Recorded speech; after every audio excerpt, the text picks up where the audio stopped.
Hello बच्चों, welcome to Hindi पाठशाला। आज हम पढ़ेंगे आषाढ़ का एक दिन, अंक 1, पार्ट 5।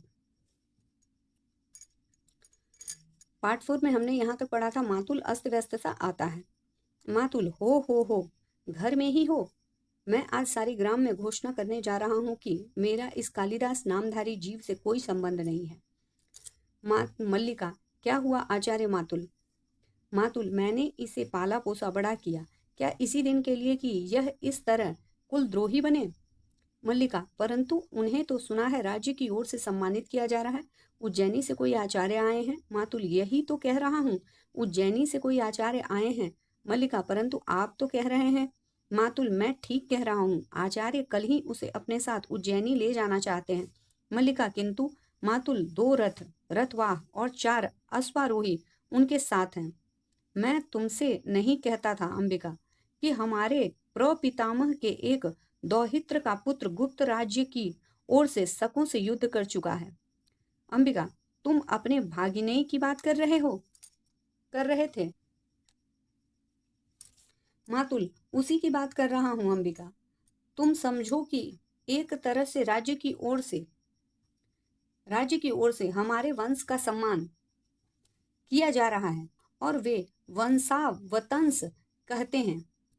मुझे यह सम्मान नहीं चाहिए। मल्लिका सहसा उठकर खड़ी हो जाती है। मैं राजकीय मुद्राओं से कृत होने के लिए नहीं हूँ। उत्तेजना में एक कोने से दूसरे कोने तक टहलने लगता है।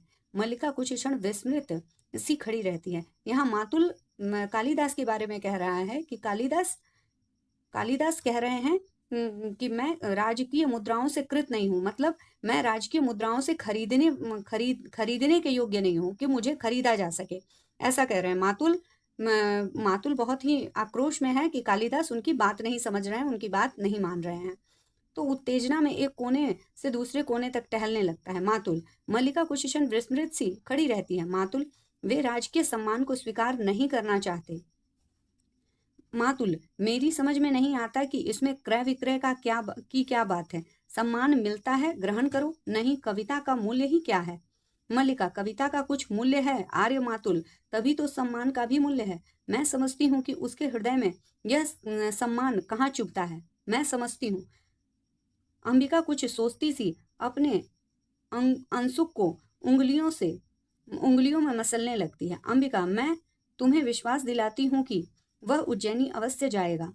मातुल उसी तरह टहलता रहता है। मातुल, अवश्य जाएगा? वे लोग उसके अनुचर हैं जो अभी स्तुति करके उसे ले जाएंगे। मातुल कह रहा है कि वे लोग उसके अनुचर हैं, मतलब उसके अनुयायी हैं क्या, कि वो लोग स्तुति करके उन्हें मना करके कालिदास को ले जाएंगे। अंबिका, सम्मान प्राप्त होने पर सम्मान के प्रति प्रकट की गई उदासीनता व्यक्ति के महत्व को बढ़ा देती है। तुम्हें प्रसन्न होना चाहिए कि तुम्हारा भाग्ने लोक नीति में निष्णात है। निष्णात का अर्थ होता है निपुण। मातुल सहसा रुक जाता है। मातुल, यह लोकनीति है तो मैं कहूंगा कि लोकनीति और मूर्ख नीति दोनों का एक ही अर्थ है। फिर टहलने लगता है। जो व्यक्ति कुछ देता है, धन हो या सम्मान हो, वह अपना मन बदल भी सकता है, और बदल गया तो बदल गया। फिर रुक जाता है। तुम सोचो कि सम्राट रुष्ट भी हो सकते हैं कि एक साधारण कवि ने उसका सम्मान स्वीकार नहीं किया। निक्षेप बाहर से आता है। निक्षेप, मातुल, आप अभी तक यही हैं और आचार्य आपकी प्रतीक्षा कर रहे हैं। मातुल, और तुम यहाँ क्या कर रहे हो? मैंने तुमसे नहीं कहा था कि जब तक मैं लौट कर ना आऊं तुम आचार्य के पास रहना? निक्षेप, परंतु यह भी तो कहा था कि आचार्य विश्राम कर चुके तो तुरंत आपको सूचना दे दूं। मातुल, यह भी कहा था, किंतु वह भी तो कहा था, वह कहाँ तुम्हारी समझ में आ गया? नहीं आया। यह तो आ गया तुम्हारी समझ में और वह नहीं आया। मैंने तो दोनों ही बातें कही थी। मातुल कह रहे हैं कि मैंने तो दोनों ही बातें कही थी कि यहीं पर तुम आचार्य के पास रुकना, और ये भी कहा था कि तुम उनके विश्राम के बाद सूचना मुझे देना। तो ये बात तुम्हें समझ में आ गई और वह नहीं आई। निक्षेप, किंतु मातुल। मातुल, किंतु क्या? मातुल मूर्ख है? बताओ, तुम मुझे मूर्ख समझते हो? निक्षेप, नहीं मातुल। मातुल, मैं मूर्ख नहीं तो निश्चय ही तुम मूर्ख हो। आचार्य ने क्या कहा है? निक्षेप, उन्होंने कहा है कि वे आपके साथ इस सारे ग्राम प्रदेश में घूमना चाहते हैं। मातुल के मुख पर गर्व की रेखाएं प्रकट होती हैं।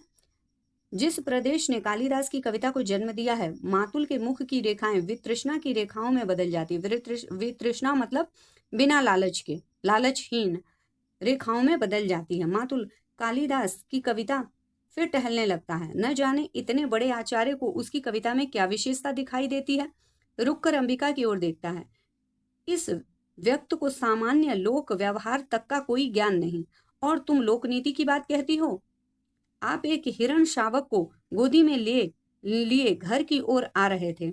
यहाँ पर मैं मातुल कालिदास के बारे में कह रहे हैं कि कालिदास को तुम निपुण मानती हो लोकनीति में, और वो तो इतने उनका क्या व्यवहार, वो कैसे आए, कालिदास के बारे में यहाँ पर मातुल कह रहे हैं कि आप एक हरिण शावक को गोद में लिए घर की ओर आ रहे थे।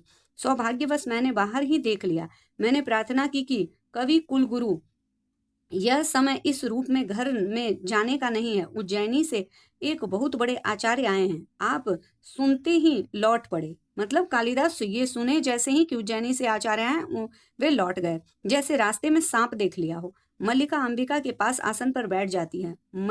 मातुल फिर टहलने लगता है। अंबिका, मल्लिका मातुल के लिए अंदर से आसन ला दो। मल्लिका उठने लगती है, परंतु मातुल उसे रोक लेता है।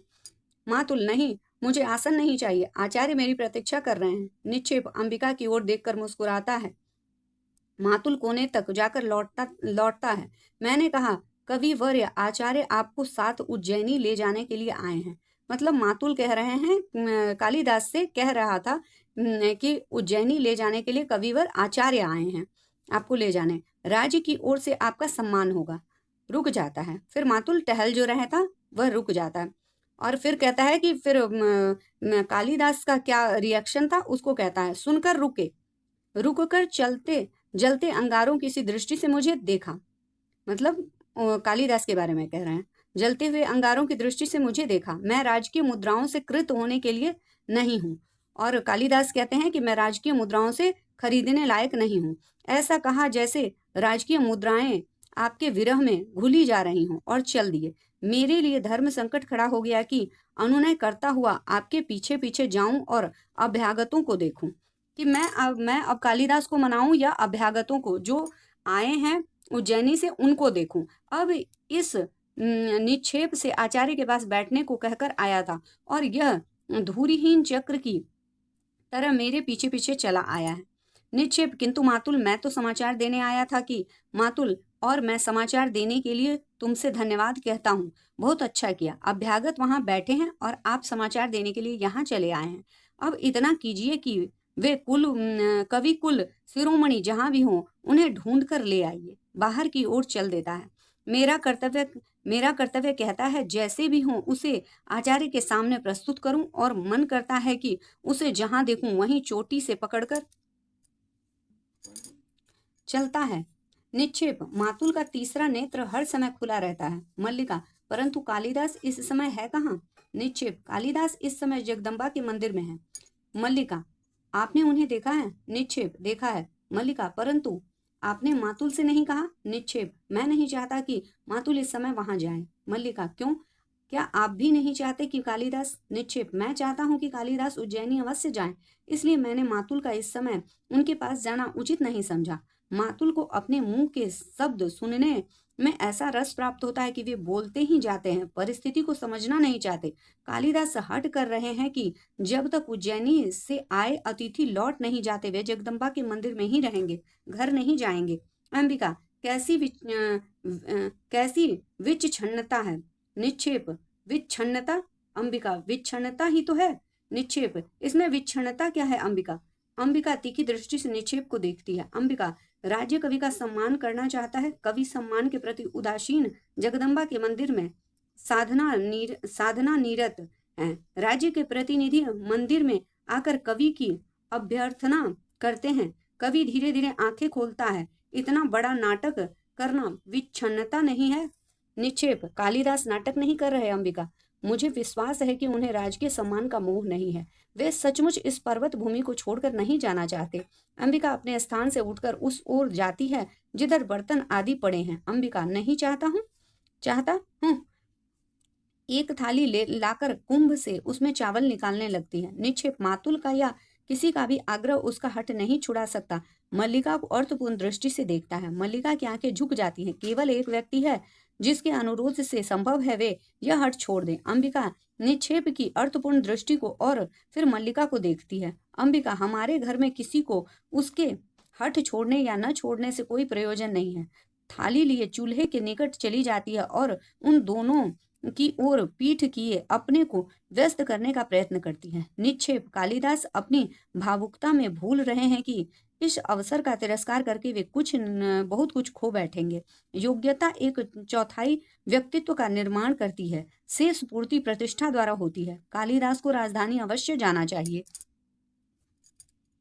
अंबिका व्यस्त रहने का प्रयत्न करती हुई भी व्यस्त नहीं हो पाती। अंबिका, तो उसमें बाधा क्या है? निक्षेप, मैंने अनुभव किया है कि उनके हठ के मूल में कहीं गहरी कटुता की रेखा है। मल्लिका, मैं जानती हूँ वह रेखा कहाँ है।